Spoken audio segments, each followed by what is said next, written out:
يا همدان احكي لنا الرد حق مقلب امس. كيف فعلت صاحبك؟ أمس لهم حق المعسل كيف مقلبني. ايوه اليوم الرد. اليوم الانتقاء. يلا.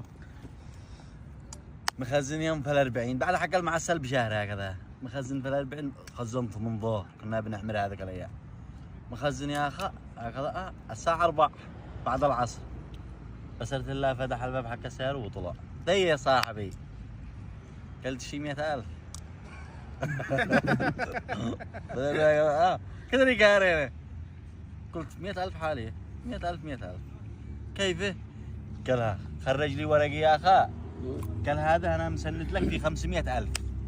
دريت وقد فاعل 2 شهود مبصم لهم وموقعي. قال بتاريخ كدي. راح ننزل انا وانت للقسم لا عند فلان ندير القسم هذه في حالتنا.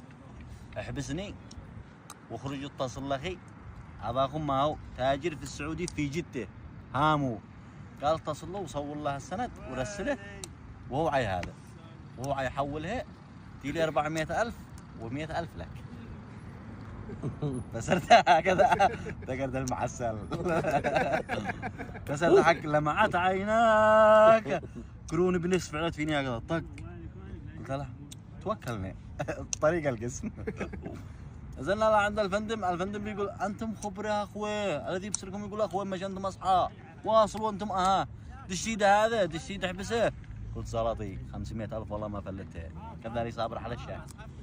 يبن الناس دي ما قال للفندم قال احبسني واخي حيدري ويحولها له. ايش يسكه منه؟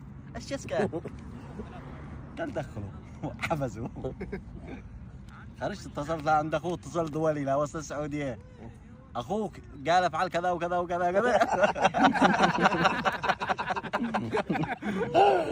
ما قال لهم قال. اخوك قال افعل كذا وكذا والتالي السند وب2 شهود ومدري كلك كذب. قالوا بزلي منها 100,000 و400,000 اديها له. قال لك هكذا. قلت والله انه قال لي هكذا صورت الورقه ورسلتها له.